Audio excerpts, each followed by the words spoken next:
Hello, friends. We are back on the Fluidity podcast with a very special guest. I am beyond excited. Today we have on Lilly. Just to give y'all some background, me and Lilly are both in a coach mastermind together. It's called the Subconscious Freedom Mastermind. And actually, Lilly invited me onto her podcast. We recorded about 2 weeks ago. And honestly, it's reminded me one of the reasons why I started podcasting in the first place which was to have amazing conversations with people who inspire me. So just a little bit about Lilly. She is a subconscious healing coach, helping us grow while embracing our humanity. She is also, like I said, the host of the Home to Self podcast and an absolute badass queen. So welcome to the podcast, Lilly. If you want to introduce yourself more or say anything else before we dive in, the floor is yours. Thank you so much. Yeah, I'm so happy to be here. I love also having conversations with people who are on this path of healing, awakening, self-development, whatever you want to call it. It's just beautiful to have these conversations. So I'm excited to be here. Beautiful. So I'm going to kind of steal one of your questions that you asked me because I loved it. So just to kick off the podcast, what was your pain to purpose? What brought you to this work? Yes, I also love this question because I feel like we all have this like turning point, this like pivotal moment in our path that really sets us in a different direction, this fork in the road, if you will. And for me, that was my own health, my physical health.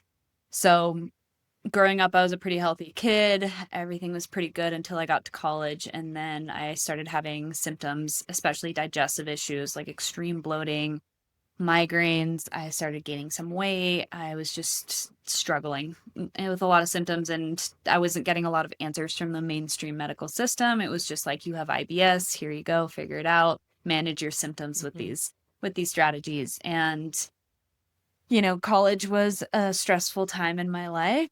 It was also very fun, but I was just doing all the things, partying, still trying to get straight A's, just not sleeping a lot, stressing. And so in hindsight, I'm like, it totally makes sense why my health kind of went down the drain during that time. But it wasn't until I graduated and I started to take matters back into my own hands and, started sleeping better and whatnot that I started to see some changes in my health. And so I instantly became really obsessed with all things health and wellness. And I went down the path of becoming a health coach. And I thought I, had it figured out from there. And for a long time, I got better and my body showed the difference. But from there, how I went from like the health coaching realm into what I do now, which is a lot deeper, subconscious, mental, emotional well-being, if you will, is because the physical ended up being another form of control for me to really cope with a much deeper subconscious belief and narratives that were still going on that were around my worth and my value, which so many of us can relate to, right? This feeling of not enough, of not being worthy, of constantly having to prove it.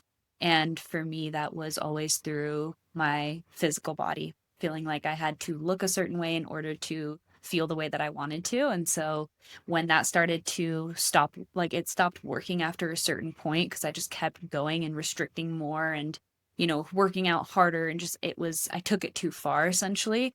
And so it backfired and it broke my logical brain, because on paper I was doing everything and more. And yeah, my body was not responding in the ways that I thought it should. And it was creating this vicious cycle where I was just turning against myself, thinking I was broken, there's something wrong with me.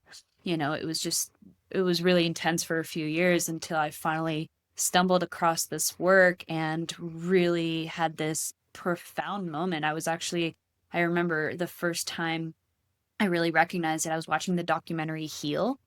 I don't know if you've ever seen it, but it's amazing for all the listeners too who are interested in this kind of different approach to healing. And I remember just sobbing on the couch because I realized, like, oh, I am the problem and the solution, right? It's like both sides of the coin. And that was just a profound moment of recognizing how I was contributing to my own disease, lack of ease, because my symptoms were not a byproduct of a broken body, but a byproduct of beliefs that were still getting in the way, that were making me think I was somehow not enough as I am and had to prove it. And so I was creating all this stress that was only blocking my body from actually doing the healing. And so that sent me on this whole other path that I just became so fascinated, because I realized that our at the root of all of our struggles, whether it's with health or relationships or business or anything, at the end of the day, it's these deeper subconscious narratives that were created so long ago in childhood that we're not even aware of until we start digging. And when we can actually get to the root, everything else, that it was a cascade of events happening from that, starts to feel a lot easier to work through, and almost dissolves on its own. So yeah, that's what I do now. And it all started because I was looking everywhere except for within me for answers. Yeah, wow. I know we've talked about this before, but we have so much in common of how maybe not the beginning of our past, but how we got to this point, as far as like body image. And that's how I got to this path too, was like same thing, overworking myself and looking outside of myself to get what I thought I wanted. And yeah, your story is just so relatable. And I want to ask one question. I had a question that I wrote down, but I have one that I want to go into before that. What what was the big turning point in your Mhm. story that made you realize that your body, your appearance wasn't the thing that made you worthy? Like what was, I know like we consciously can get it, but like to really get it on a body, on a soul level, on a subconscious level, um, yeah, how do we get there? Yeah, I mean, I think that there's kind of two big pieces to this and to the Mm, subconscious work in general. And this is what I work with clients as well, is like there's the first step is awareness and the second step is practice. Right. And that's why this work is not a quick fix. And especially for people who have been so brainwashed like I was into thinking that the answer is outside and there's like this like quick fix mentality, especially mm, in like the beauty industry and the health and wellness industry, like the 30-day fat loss challenge and all that. It's like we seek something that's quick and gives us immediate results. But really, this work is so deeply about first revealing the story that's been so buried underneath all of these coping mechanisms and valid excuses. But everything that you think is the problem is really mostly just a byproduct of what actually is at the deeper level, mm, which for me was like an I'm not worthy as I am, right? I'm not loved as I am. It was like a couple different variations of that, but it was essentially around my value. And so I used my body as a way to try and disprove that or prove that I am. And so whenever I didn't feel like I looked the way that I thought mentally I had to look in order to feel worthy and loved, I would do everything I could to get that, because I thought that that was I had collapsed the two essentially. The way that I look and my yeah. worth were one and the same because of the conditioning that I received growing up, and so many women can relate to this because that's kind of the narrative, in our society in the Western world. And so it goes deep and it's generational. And I mean, so there's a lot to it. But I would say the process of pulling those two apart again and recognizing that your body has nothing to do with your worth. And that doesn't mean you can't Mhm, desire to be healthy and feel good in your skin. But it doesn't, if it's not so like attached to your worth, then it becomes more of a creative pursuit of like, this is actually something I desire because I get to do this because what I mm, desire, right? That's different than feeling like I have to, or else I'm literally not worthy. Like that has so much more pressure and that's coming from a place of lack. And so it's a reactive approach. And that's why it's just, yeah, it's being fueled by fear essentially. And so it can only take you so far. And for me, like I said, it ended up backfiring. So my process of unraveling that all first was like first the awareness of me finally getting to the point of like, and it's essentially reverse engineering. It's like, but why do you do this? Why do you do this? What do you believe about yourself? Like mm, these are the questions we ask within our yeah. coaching business to help someone get to that deep root, which is usually comes with an emotional charge. That's how you know you've kind of landed there of like, wow, I really feel like I need to look a certain way in order to be loved, in order to be worthy. And that starts to unravel this like deeper wound and like programming. And from there, once you discover that literally just a story and it holds a lot of weight because you've carried it for a long time, but it's not a truth. You weren't born not worthy, right? And so when you discover that lie, now the second half of the puzzle is practice. Practice living as someone who knows she's worthy just for existing.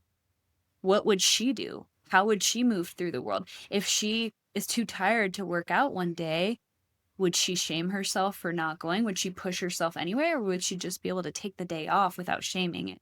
And so you have to literally practice being an embodiment of what you now know to be true. And over time, through repetition, because that's how the subconscious works, it becomes second nature. And that's just who you are. It's just someone who knows her worth and then works out because she wants to and not because she has to. Does that make sense?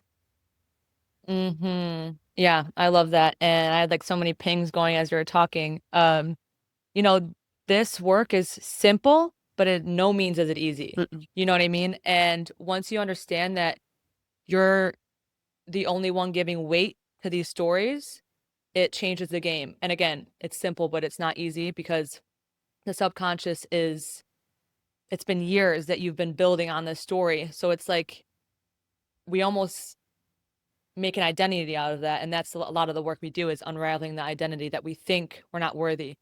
Um, and this actually reminds me of a book I'm reading right now.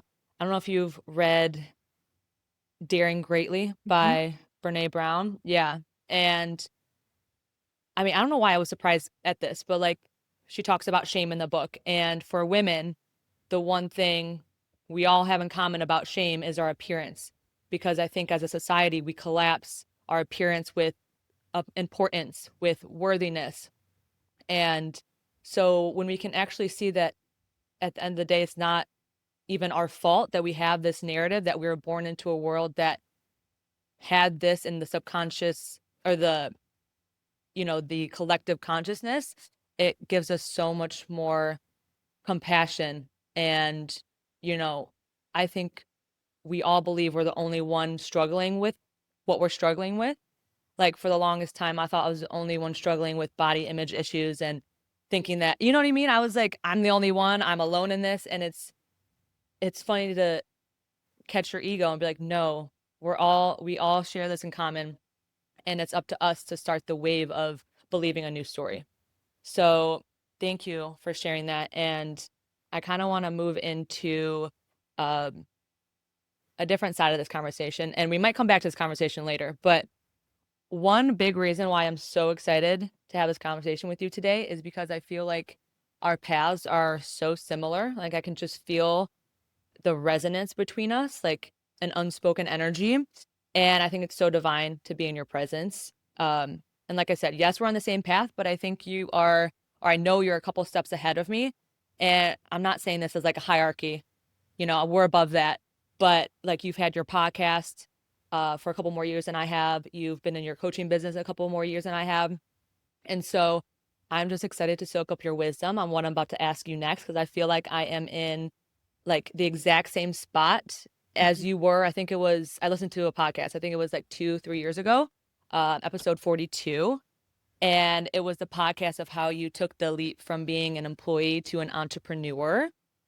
So next, I really just want to talk about the leap of going all in on essentially your joy, your purpose.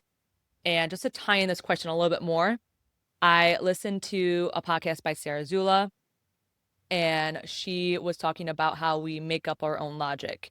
For example, if your logic is, I have to stay in this job to make X amount of money before I can take the leap in my business, that's going to be what happens.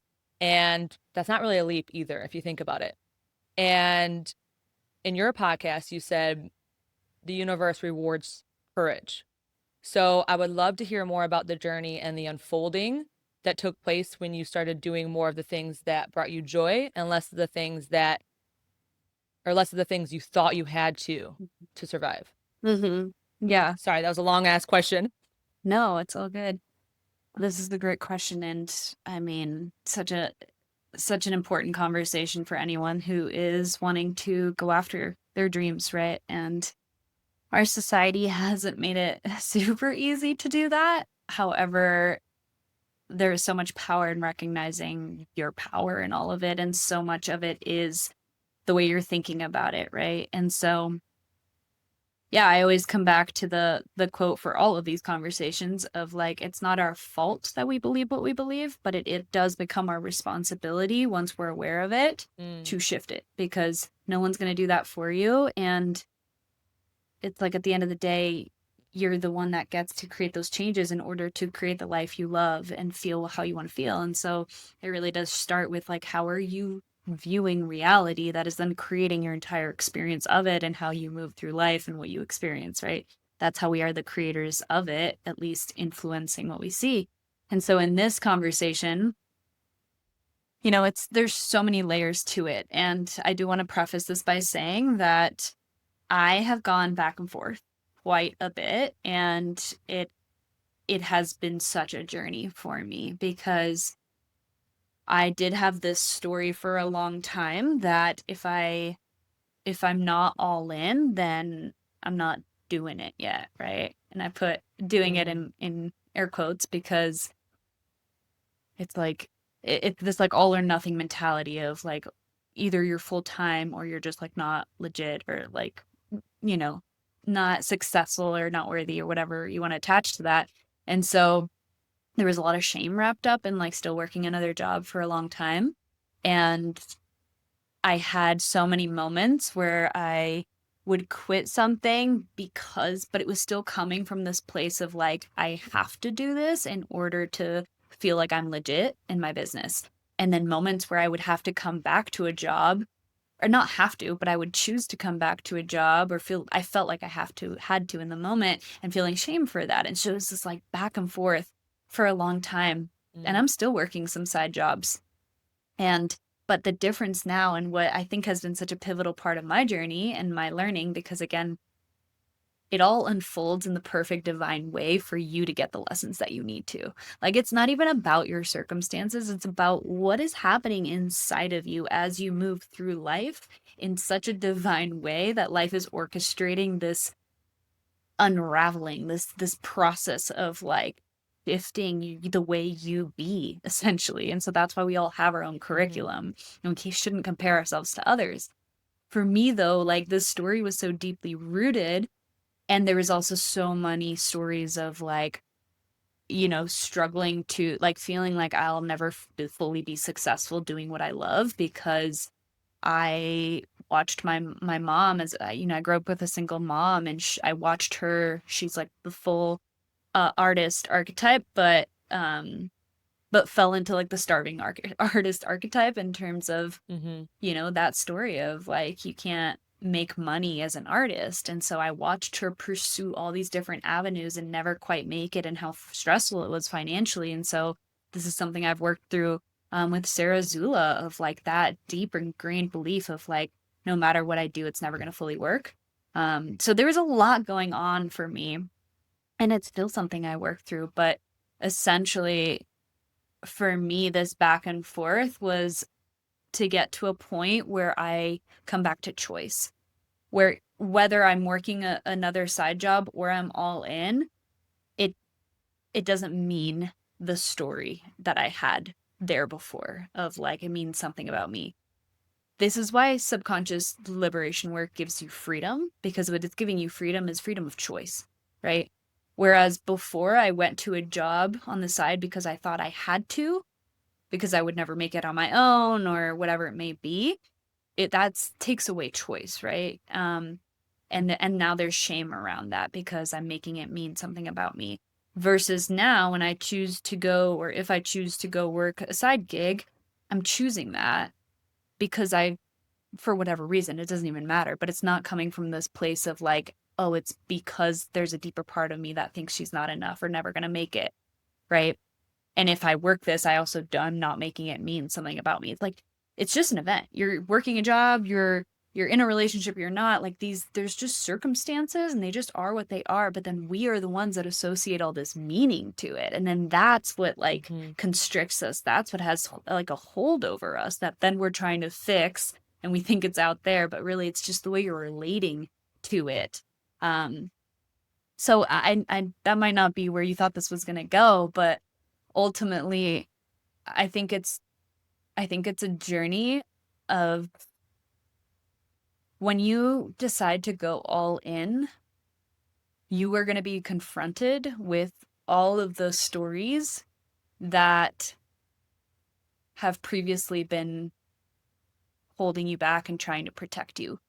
And so entrepreneurship, especially like in this way, in the service-based business, heart-led spiritual business, is that, and relationships, I would say, are the two greatest categories of Mm, self-development that you didn't realize you were getting into when you decided to become a coach or take that certification. It's like, prepare yourself for the ultimate journey of self-development, because all your stuff will come up in the process. And that's the beauty of it. It's not about getting somewhere. It's not about how quickly can you go full time. It's not about how much money you're making. It's about who are you becoming in the process, and are you continuously working through the blocks that make you think you're not worthy of following the dream that was placed on your heart for a reason, hmm you know? And so that is what has unraveled for me as I've gone back and forth on like, I'm all in, I'm not, I'm full time, I'm not. At the end of the day, it's like, as long as you don't give up and you keep working and you keep following your heart and learning from the stumbles, which there will be plenty of, you're doing it. Like, who's to say you're not doing it just because you're not working it full hmm time, right? Just keep going and work through the stories, is what I would say to that. It's a journey.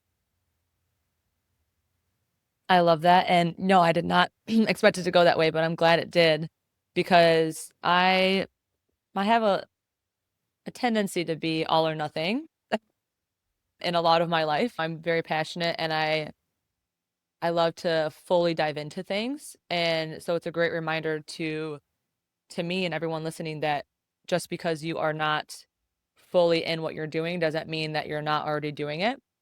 And I guess my question, because I guess for me, where I'm at right now, the bridge job that I am in, it doesn't bring me joy and it feels like it depletes me from that. And so a lot of my viewers know that I am going to Hawaii for 3.5 months. I'm just gonna be very honest right now. I have not decided if I was gonna tell them. I haven't told them yet, by the way. So hopefully no one's listening to this. But by the time this comes out, I have to have told them because I'm leaving soon. But I've been going back and forth on if I should tell them that, hey, I'm done. It's been great. Thank you for everything. But like, I'm doing this and I'm leaving Hawaii. Or if I just say, hey, I'm going to Hawaii for 3.5 months, I'll reach back out to you when I get back. If you need help, I'll come back, and come back for a couple shifts. And so I've been back and forth on that because I feel like this urge to just jump, and let the universe catch me and see what comes next. And I feel like if I have this open ending thing with this job that it's going to like hold me back in a way.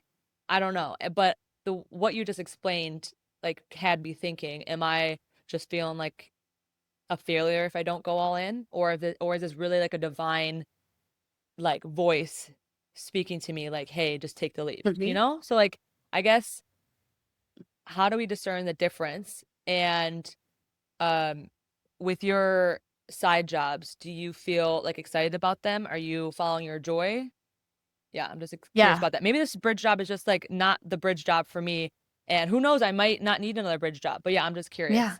Well, this is the thing. There's no like right or wrong. And this is like, in that Yeah, moment, you just want someone to be like, which one is it? Like, I, you're right. I, I do. and I get that too. Trust me. Like, wow. I wish there was just like an oracle you could just go to. But at the end of the day, I think so much of our paths and the lessons we're here to learn is like, do the best thing, the thing that feels most right. And then hmm whatever unfolds, you're meant to learn, right? And so, but to that, I would say a good question that I always sit with is like, what would I do if I wasn't afraid? Because if your heart, some people like operate best when they burn the ships, and that pressure actually like is what they need to just do it. hmm And you know what? I needed that too in the moment, but when I recorded that podcast, like that was the exact thing I needed because that was the exact fearful step I was unwilling to take for so long. What came after that, and this is what's important, is like whatever happens from that point, trust that that's exactly what needs to happen. So if that means that after a year you come back to another side job, that doesn't mean you were a failure. It means you went all in and it wasn't maybe time yet. Whatever, it's like we get to make the meaning up, but as long as you don't make it mean something about you that's like limiting you, it just gets to be a part of the journey. But you learned something, and that's the point, is like do the best you can, like try and listen to like the question you ask yourself, like which one is coming from like just this intuitive divine wisdom versus scarcity and fear, right? Sorry. Because at the end of the day, like you, Louis, you will be okay no matter what. You know, like at the end of the day, do you trust yourself enough to, if you go all in and it works, amazing. If you go all in and maybe you have to get another side job or work less hours and whatnot, amazing. You still went for it. At least you won't live with the regret of like, what if I would have gone all in, right? But if you don't yet feel like you are quite ready for that, or something's telling, or you feel like it's coming from a voice of like, I should go all in because, you know, whatever, like we don't need to either. It doesn't make you any less worthy if you still work another side job. But if it's sucking the soul out of you, then like, yeah, go work something that's brings you a little bit more joy. You know, like there can be smaller bridges that get smaller and smaller and smaller. There's no right path. We just have to remove the judgment, trust ourselves, and then let life teach us along the way is really my most honest answer. Yeah. No, that's a great answer, honestly. And I think like the lesson in all this is to trust in what I'm feeling. And you're right, there's no like if I do fully quit, that decision will cascade into something I have no idea what's gonna come, you know? And no matter what comes, who knows, maybe that job is not for me. And who knows, maybe I could fully make it and not have to go back to another job. Like I have no idea, but I think I'll never like I have to at least Yeah. try. And I think I'm looking for someone to tell me because it's safer when we have someone when we can follow someone's advice and then it doesn't work, be like, they fucking told me that. Like, it's on them, you know? Because it's always on us. And like time and time again, no matter who you are, how far along you are on this path, you still kind of question your own intuition, right? And you want to look to someone else's path and get the answers. And I think this is such a turning point in not only my evolution, but everybody's, is what feels right to you. And truly surrendering. I think I've been really like getting the message to just surrender and to be open to whatever happens. So yeah, I still don't know what I'm gonna do. I feel like I'm just gonna feel into it at the moment and let that take me. But I feel like I feel more held than I ever have. So why not jump? You're gonna be So fine. yeah. You're gonna be fine regardless. I mean, yeah, you have to ask yourself like what at the end of the day, I really think it comes back to like, do you trust that you're gonna figure it out? You know? Because there's other jobs you can work out there. And just from like a little bit, like knowing a little bit about your background and this job that you're in, it's just yeah, not falling into the scarcity mentality that like you need this job as your like safety net. Because there's so many other jobs you could work as well. But like I think there's something really beautiful about at least trying to go all in if there is that intuitive nudge of like, kind of feel like that's what I want to try. And as long as we don't make it mean anything about ourselves, what happens from there, it's like, you're gonna be okay no matter what, right? And so trusting yourself and life that like you are held and you're gonna figure it out. I think sometimes it takes, because again, it's about who you're becoming in the process. It's like, who do you become by trying, right? Because I learned so much from just taking that leap of faith, and I saw the rewards that the universe gave me from taking that courage. But then I also realized, like, okay, and it still doesn't mean if like I'm a failure if I do end up choosing to get some to supplement my income in another way, right? Because doing all of this, like having the business, doing the coaching roles, like you wear so many hats in this business, in this industry, and it's a learning curve. And so for it to be Mm-hmm. consistently and for you to have the income you want, like it, for some people it comes super easily and naturally, but like it's just a learning curve to get it to flow in the exact way you want. And I don't think we need to add all this pressure and this meaning to ourselves, especially if we want to create a business that actually brings us joy and doesn't burn us out. So gonna be unique for everyone, but it's about all of these stories and decisions and stuff that come up along the way. I'm like, that's the gold. What are your thoughts on, like, you have to close one door for another door to open? Hmm. I think there's nuance to everything. I don't Mm-hmm. think that I don't think this universe operates in black or white. I think that if you believe that, you're going to find evidence for it. I think multiple Mm. doors can open at once if you believe that to be true, because I've seen that in my life. Like I've seen multiple opportunities. I do think there is something to say about like where are you pouring your energy into that is taking away from potentially other spaces.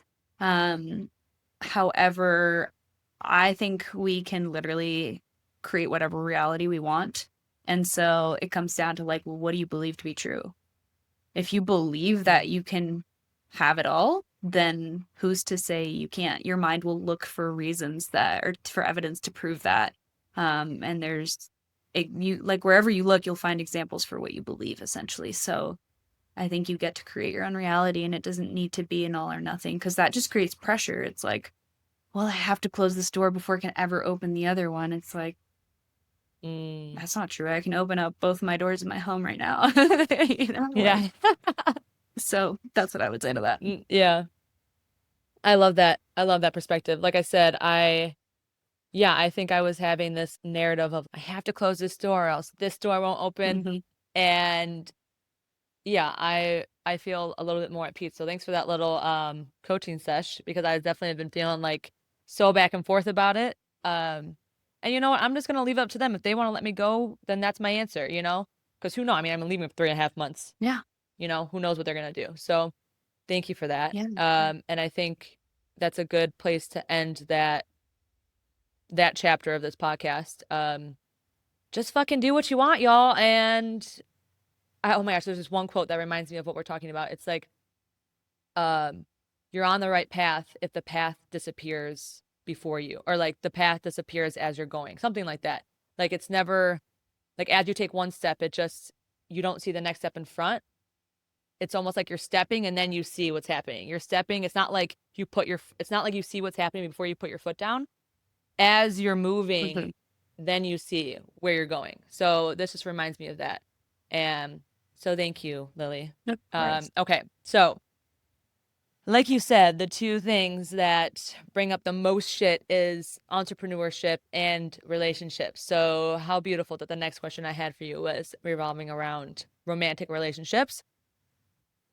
Oh, this topic. I mean, I'm also excited to learn from you because I have been single for like 4.5 years. I had one small relationship in there, but I'm not gonna count it.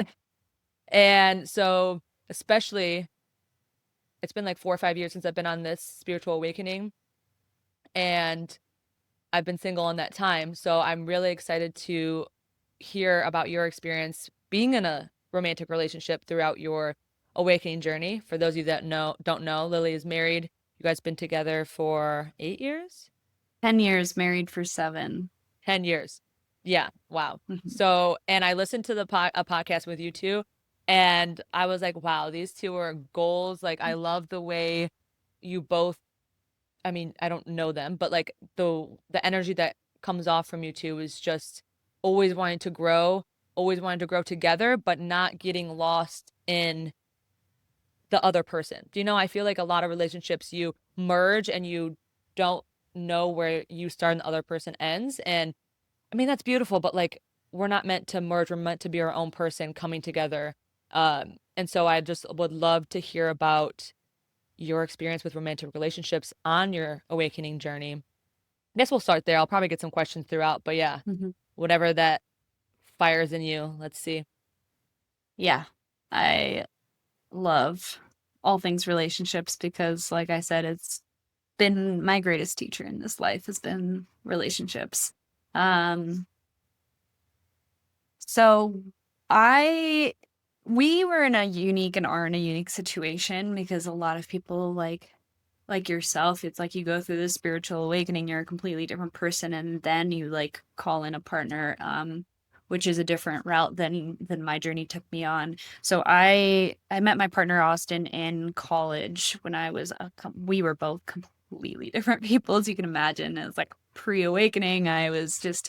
I mean, I was in a sorority, he was in a fraternity, he was a football player. We both just partied a lot, like completely different.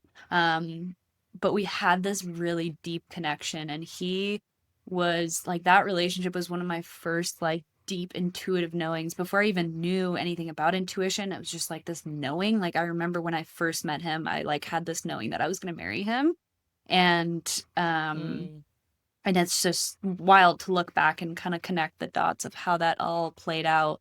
And our relationship like moved very quickly because I I grew up in Costa Rica, so I was an American. We dated all through college, and there's just such a deep love and like an ease between us, like a feeling of home is how I describe it now. But we had to kind of accelerate the process because afterwards it was like I was either going to leave, and the only thing I knew is that I wanted to be with this boy at the time, man now. Um, and so we ended up getting married in a courtroom, and just the whole thing was just this crazy story. But we divinely went through every step of our spiritual awakening together. And that is not something I chose. That's not something I can sit here and tell you how to do and manifest, because some things in this life just happen and you're just like, okay, apparently this was meant to be my journey. And I don't want to, you can view this from any perspective you want. And some would look at that and be like, oh my gosh, I wish I had that. Um, all of it has pros and cons, and it comes with hardships regardless. The beautiful thing is, and so much of what I've learned is that you get to grow alongside your partner. And I think that that is the only way to actually have a long lasting, healthy relationship, is if both people are committed to growing. And so, yeah, somehow that happened. I mean, I can tell you the story. We essentially took psychedelics together. We were already on the path. I was becoming a holistic health coach, so I was very much listening to podcasts that were very open-minded and talking about all these different alternative healing modalities, and that's how I came across psychedelics. And so we very intentionally did a mushroom journey together, like out in nature. It's like very intentional, very cute. And it was like both of us instantly, like this veil was lifted, and we were just like, whoa, there's a different way of like being human. And so that unraveled this whole spiritual path. And then COVID hit, and he quit his career as a firefighter paramedic, and suddenly we were just like, wow, we can go anywhere. And that's when we moved to Colorado, and essentially that's when like our lives started as we know it now. um it hasn't been easy, but it's been really worth it and really beautiful to be a mirror for each other. Like I view it as almost this like DNA strand where it's like the masculine and the feminine can be such a yin and yang, and it's not about you completely complete me. Like I love how you said there can be such a codependency and an enmeshment that happens, and I've been hmm there, and it takes effort to like pull the magnets apart again and remember your sovereignty so that you don't lose yourself in it. Like that is a constant practice. However, there's a complement that happens with the masculine and the feminine, and this is just energies. It doesn't have to be gender related, but the more that we can heal within ourselves, then those two can become not a trauma bond, but an actual complement to each other. And then we like spiral together. And that's been something really cool within our relationship that we've witnessed over the years, is that like when one of us rises or like evolves, the other person rises to meet them. And it's this beautiful like up leveling that happens side by side. Um, and like your partner will be your greatest trigger in this lifetime. I really believe that, because we are mirrors for each other. So in all the ways that we help each other rise, we also trigger the crap out of each other for the sake of like, here's another piece for you to look at, right? But when you can do that as a team of like, hey, we're here to evolve together and there's a shared horizon, it's like everything becomes like you're doing this as a team, you're growing as a team, and there's nothing you can't overcome, really. Hmm. So yeah, I could talk about that for a long time, but let me know if you want me to take that in any other direction. Yeah. No, that is how I view my future relationship going. But yeah, I think it's so important to have that shared horizon. You know what I mean? Like I've been in relationships before where, I mean, where they didn't work was we didn't share the same values and we didn't, um, yeah, I think that the same things were important. So I would love for you to talk about like the energy of needing someone versus like wanting someone. You know, when you need someone, it's like almost puts a pressure and then you don't really care who it is and you don't look at the values, right? And that's what I was doing. I wasn't looking at our shared values, our shared horizon. I was looking at I just need someone to fill this space Mm. versus like I want you in my life, not because I need you, but because you make me a better version of me and I see I make you a better version. So I don't know if that's really a question, but I don't know if you want to riff on that Yeah. and kind of how, yeah, I'll just let you riff on that and then we can go from there. Yeah, that's huge. And I think that's the evolution of relationships, you know? Like, I forget, there was like 3 stages of relationships that I heard on this podcast.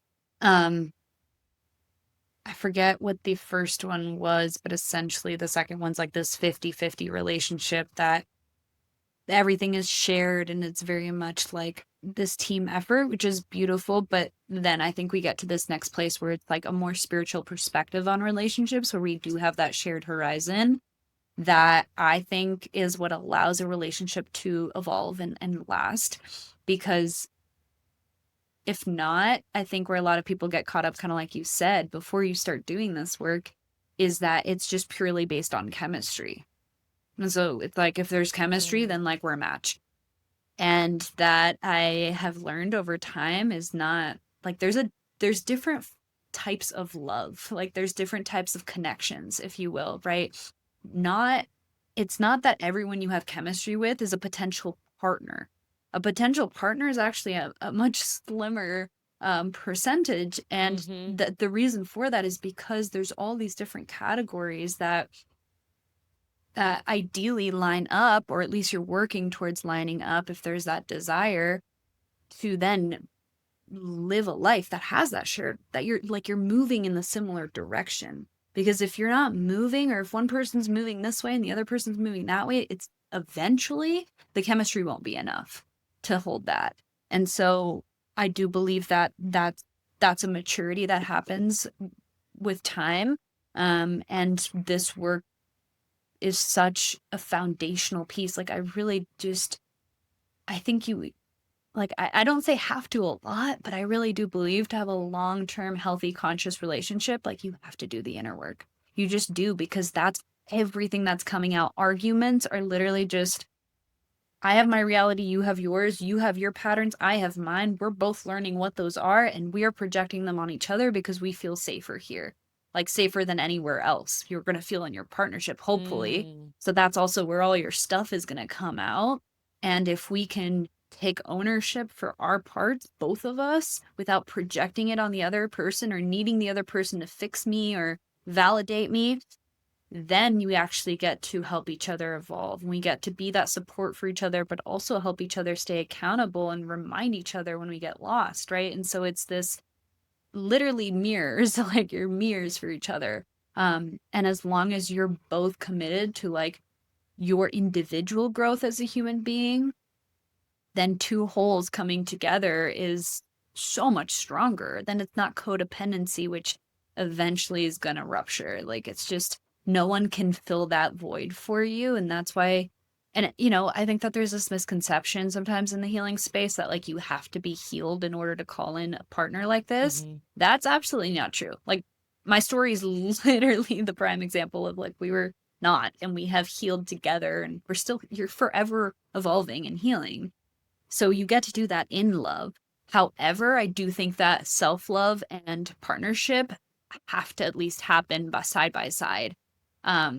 Because like in order to have that healthy dynamic, because whatever you think you're missing internally, you're going to try to get those needs from someone else.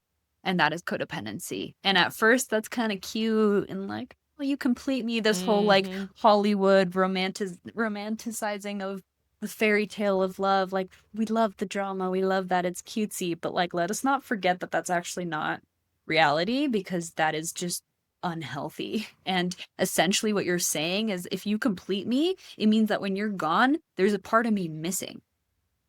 Like you're going to try and fill that void with someone. And so then that's where values go out the window, anything, because we need wholeness. We want to feel whole above all else.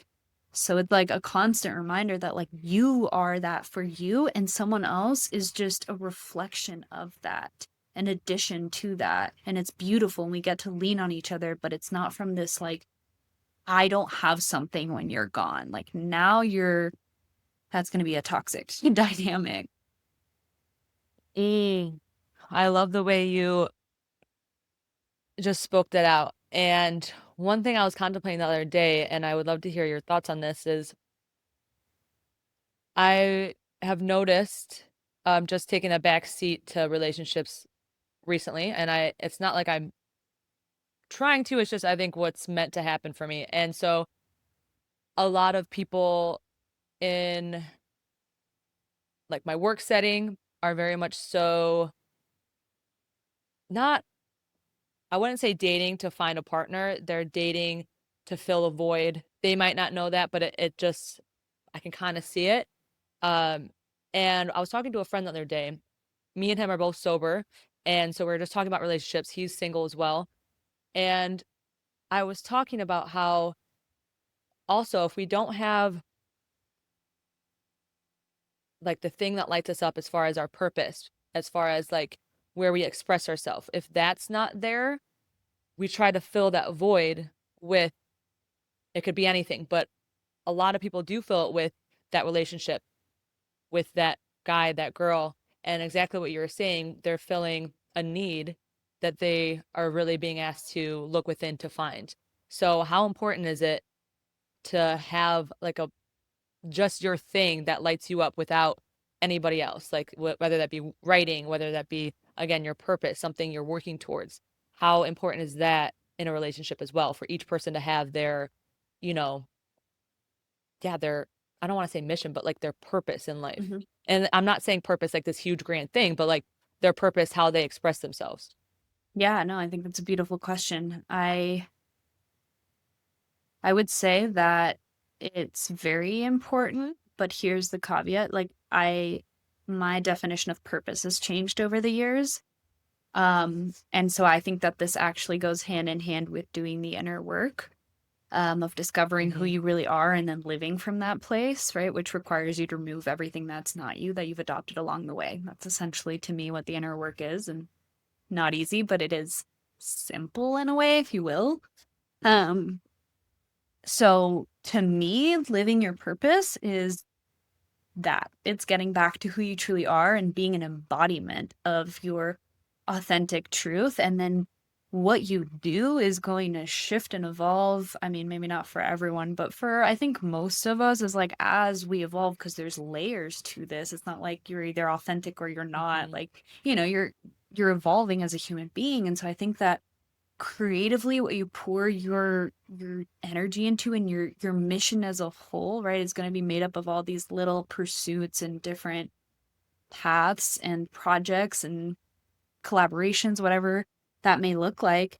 At the end of the day, I think your purpose is that journey of spiritual evolution, of becoming who you're here to be and being an Mm-hmm. embodiment of that, no matter what it is you do. So I think that is huge, because if you're only, because that is like your source of like fulfillment in this life, right? It's like this like hunger to become your truest version of self and like do what you're here to do, but mostly be who you're here to be, and then let the doing come from the being. Um, Mm, yeah, and I think that if that's completely missing, yeah, we're gonna try and fill that void and through external means. And so I think that often will come out in relationship and again look like codependency, because if you don't have anything else that brings you that sense of fulfillment, that sense of like a pursuit towards something greater than yourself, yeah, we're gonna again try to fill that with something else. And so I don't think anything fulfills us as much as like that path um towards self-realization and acting from that, doing from that.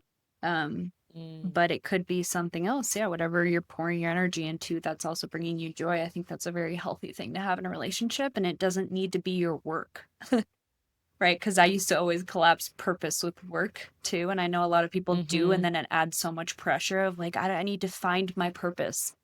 And it's like, no, your purpose isn't like hiding somewhere and you need to like find it. You get to discover it, and it's a continual journey of like, who am I, what brings me joy, right? And like just follow the breadcrumbs of curiosity, and then you will keep discovering that. And that like it's like this Mm-hmm. exciting path that is unique for everyone. Yeah. I mean, I think once you're on this path and you are doing the self-realization work, I mean, what brings you joy becomes evident, right? And all you got to do is follow it. And again, it's simple, but a lot of times not easy. And there's a reason for that. So, no, I love the way you put that. And for a long time, I thought purpose was the Instagram followers, the external like money, fame, whatever. And I'm glad I went down that path to see how wrong I was Mhm. and to see the only reason why we're trying to find our purpose is because we think that we need that to make us worthy of something else, right? And again, once you're moving from that place, it's kind of hard because you're looking in the wrong area, you know? It's like there's a saying, I'm not even gonna say it because I'm gonna botch it, but you get what I'm putting down. And so I think this is gonna segue nicely into the next thing I wanted to talk to you about, which was you show up so beautifully on Instagram, and I'll put your Instagram and everything in the show notes, but I know that for me, like showing up on platforms like Instagram, sometimes feels a little cringy. I've definitely, done leaps and bounds with this, but I still sometimes feel like it comes from a place of performing. So I'm curious if you have experienced this and how can we start to shift into I do have something worth saying and there's a way to share it that feels true. Yes, another journey that has been a journey for me. And so I'm like really grateful to hear that reflection. And yeah, it's like, it's easy to look at like where I am now and be like, "Oh, she's such a natural," or whatever. Like I've gotten reflections like that before, and I'm like, "No." Like it's been a practice, and even still, like I still struggle with this. Like we are our own worst critics, right? So it's like I often Mhm. cringe at my own stuff still, and I'm like, I've been showing up on social media for 6 years, probably more, but 6 years pretty consistently. And, like I still like I look at like I don't have that many followers, and sometimes I'm like, wow, this math isn't adding up. Like there's people that show up for Mhm. 2 years and suddenly they have 10K followers.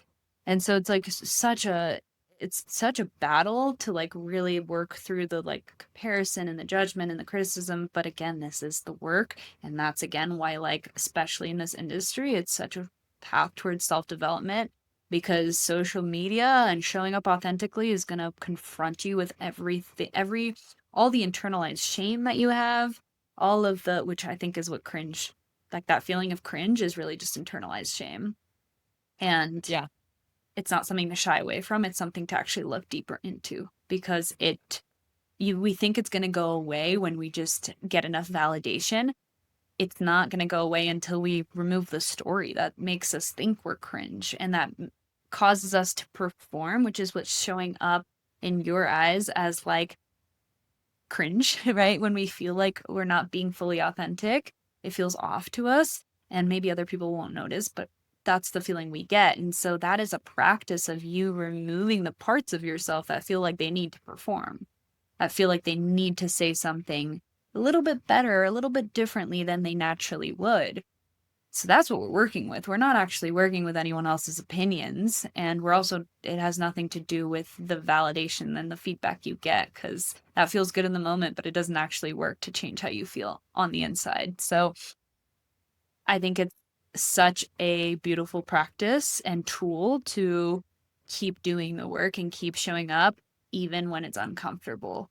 Um, and it's a journey, but it does get easier. And something like a practical tool that I use for myself is I try to, I literally try to imagine like I'm talking to a friend that I am super, that I feel super open with and can be myself with, and talk in the same tone, talk in the same way that I would on a podcast. And Mhm. yeah, and really try to not make it be something that I think it should be. But literally this stuff happens so unconsciously that sometimes you don't even catch it in the moment. You don't even realize you're doing it. You've rehearsed that so much and it just comes on automatically. So it's like having grace for ourselves and recognizing that you're like you can't fully avoid feeling cringe at times or not getting any likes or all the pieces that come with putting yourself out there and working towards being more authentic. It takes practice. It's like learning how to walk, learning a new skill. It just, you're going to stumble, you're going to look awkward, you're going to be imperfect, and it's at the end of the day, can you embrace that and not make it mean that it's not the right path, that you're horrible, that you're never going to get better, that you're not capable? That what holds us back and then stops us from showing up. So if we can remove that and just allow ourselves to be human, to learn, to get better at something, over time you start looking back and you're like, wow, I've progressed a lot. And that's the only way to like master anything, right? You just get more comfortable with yourself and speaking. And yeah, I mean, like you said too, it's trusting that you have something to say, but even more so, it's just the freedom to say whatever you want. Like it doesn't Mm. even need to be this like big worthy thing to say. It's just like you feel like saying something, just say it. Like who's to say that that's worthy or not worthy of posting on social media? Again, I think that that's this because of social media and the way that it's created and how unnatural that is for our psyche, which is a whole nother conversation. Like we're dealing with something that like it was never intended for us to have that many perspectives on us at once. Like, you Mhm. know, it, we're tribal beings. We're meant to have like our core little group. And so it is a very unnatural thing. However, the opportunity of like how confronting it is, it's recognizing that it's not for the likes, it's not for the validation, it's just for your own freedom of like, this is your account. No one has to watch it. No one has to follow you. Like you're not forcing anyone. So it's like just say what is true to you. And that's actually the most magnetic thing. And that's what you learn over time. And I'm still learning that is like the ones that do the best are the ones where I'm literally the most just like most honest, and that the energy that is felt too. Um It's not easy, but it is simple. Yeah, I agree with everything you're saying. And I think it's almost a practice of letting go of the mask we think we need to wear, Mhm. and I think the cringe comes in when, again, we feel ourselves trying to be something because it doesn't feel good to do that, you know? It doesn't feel natural to do that. Um, and even on like, I've said this before on some recent podcasts that I listened back to a podcast that I did, and I tried to be further ahead than I was, try to sound like I knew more than I did.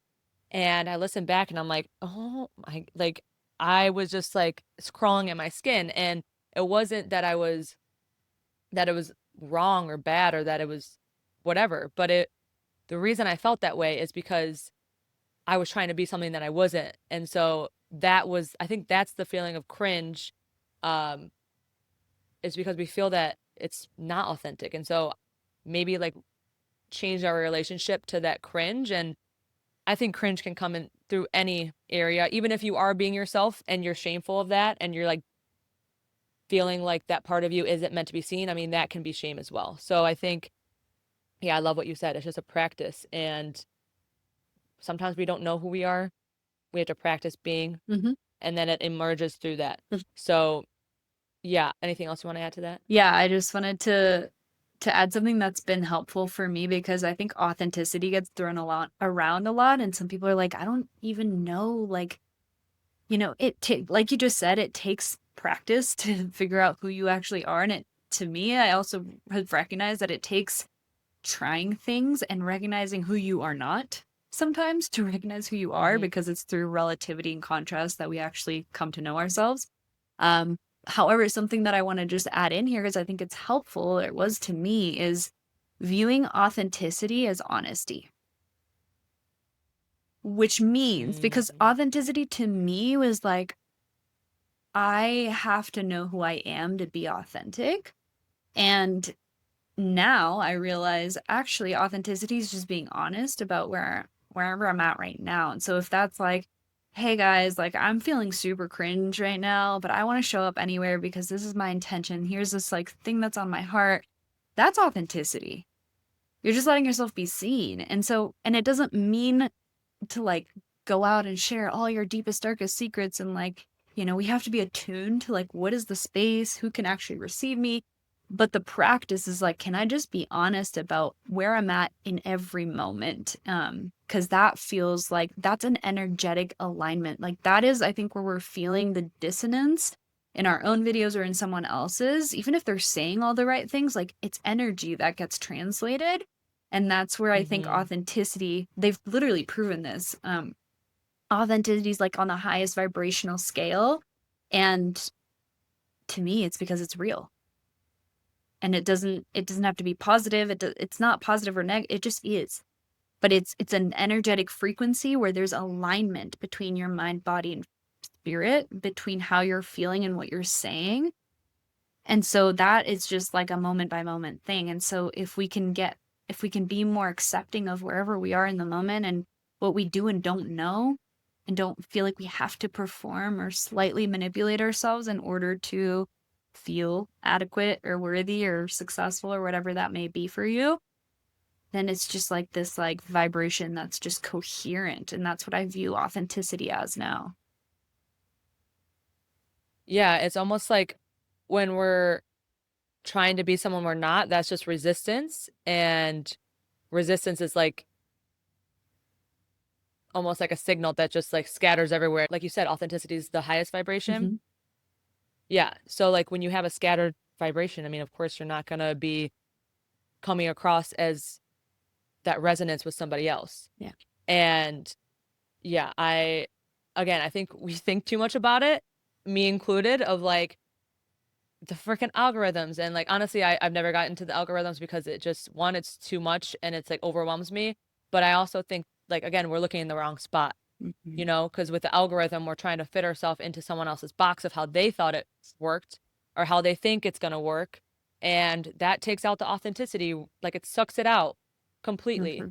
And so yeah, I love this idea of just the honesty and saying where you're at and saying what you want to say, and who gives, sorry, my French, who gives a fuck what people think about what you say, as long as it's coming from a true place in your heart and you know your intention. No one else has to know your intention, because again, they could be looking through a lens of their own distortions. I think the whole theme of this podcast is, it's simple, but it's not easy. Like it's easy to, or it's simple to say it and we can recognize it, but to move through it is a whole nother thing. And that's why we're here. Yeah.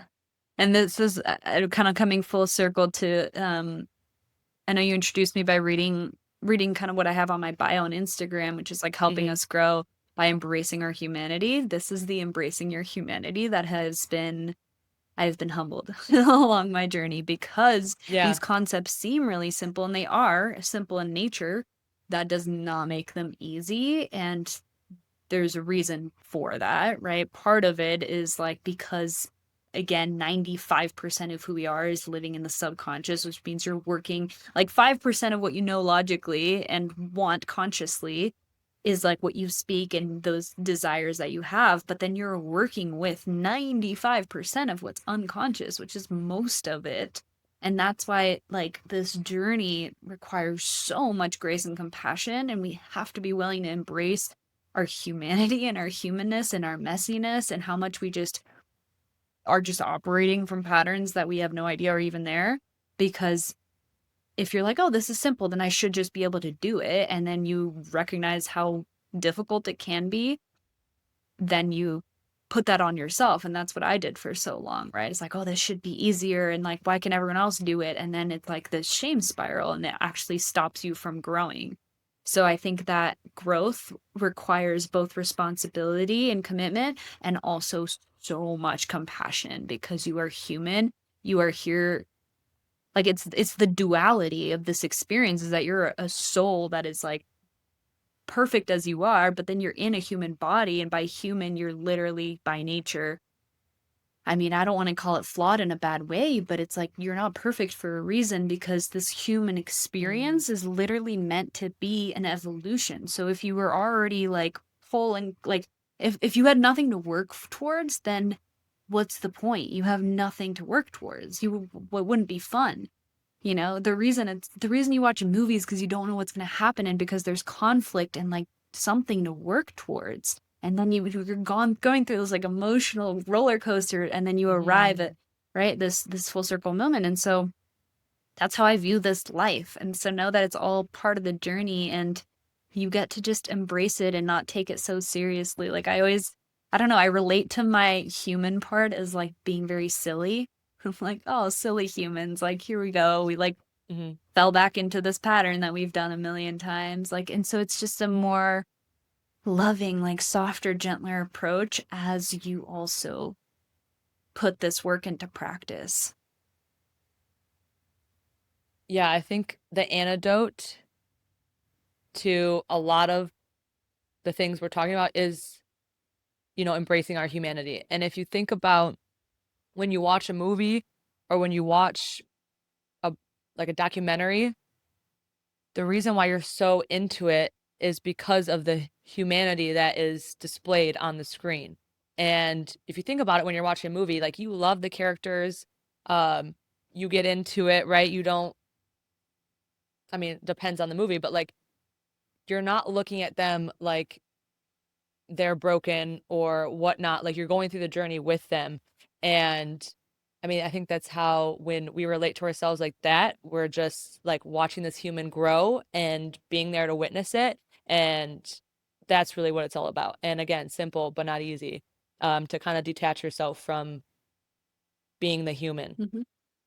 And so I kind of want to end it there, but I would love if you had anything else you wanted to say to wrap up this podcast. Uh, yeah, the floor is yours. Mm-hmm.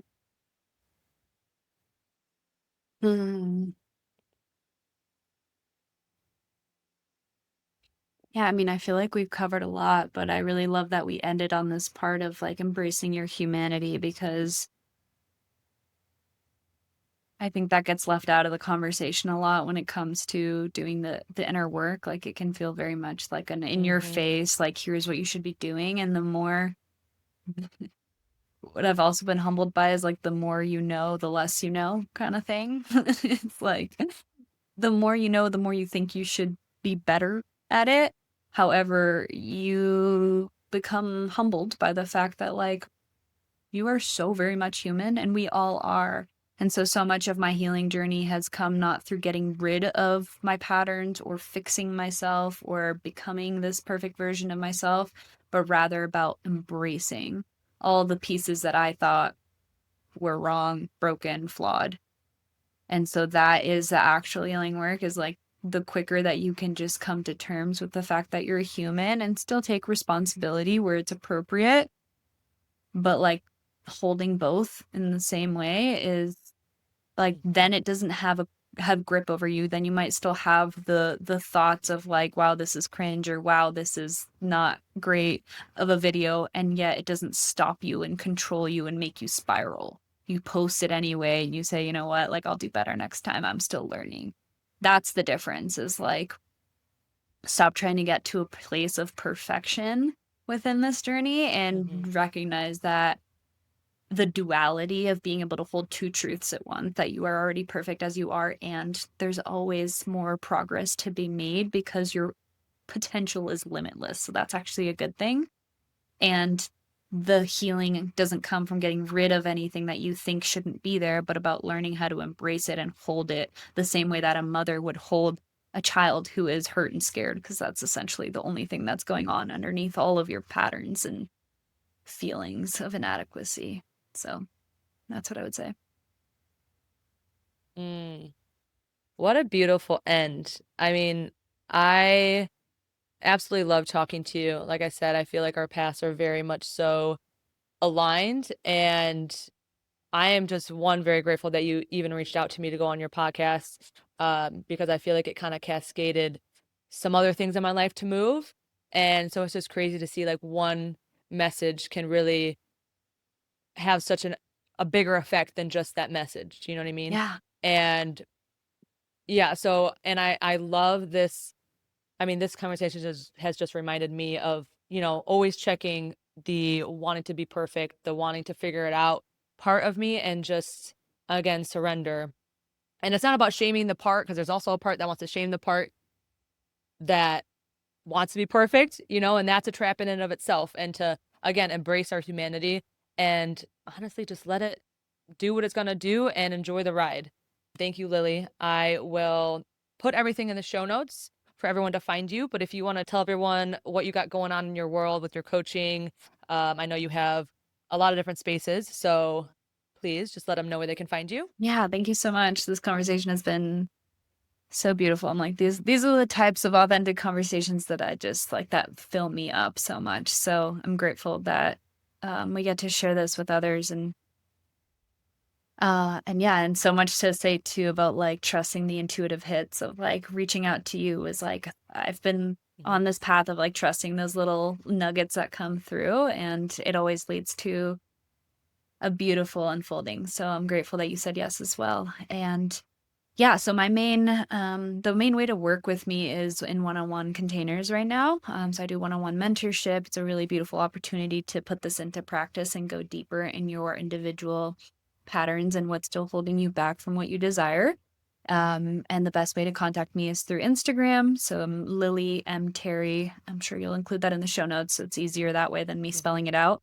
But just send me a DM. I always love to connect with people. That's my favorite thing, is like actual real relationships. And so if you have any questions, if anything landed for you, feel free to just send me a message and we can chat. And then I do also have a podcast that you are on, that actually the episode's coming out next week. So it's called Home to Self. And that's where I go to have my most authentic conversations as well. So um, yeah, that's what I'd like to share. You forgot one thing, my friend. You started a Substack. I did. So Yes. Very recent. yes, Yesterday. True. Yes. Okay. I have one yes. post on there, but yeah, actually, you inspired me to do that. So, see, I'm so much glad. comes of trusting your Yeah. intuition and sending that one message. But yeah, so much resonance as well with our stories. And yeah, I've loved writing my whole life, and I've, it's always been for me, and this still very much is. I love that this gets to be just its own little passion project, but I think there's so much beauty in sharing those deeper conversations and writings with others. And so, yeah, my Substack is just Lilly Terry. And I only have one post on there right now, but the plan is to keep growing it. I'm sure there's going to be many more. I feel like, at least for me, once I started, I was like, it just kind of flowed through. So I'm sure there's going to be a lot more on there. And yeah, so I'll include Lilly's Substack as well. All right, my beautiful friends, thank you so much, especially if you made it all the way to the end. Like, you were a real one. Let us know what you thought of this podcast. Go follow Lilly, and I love you. Peace out.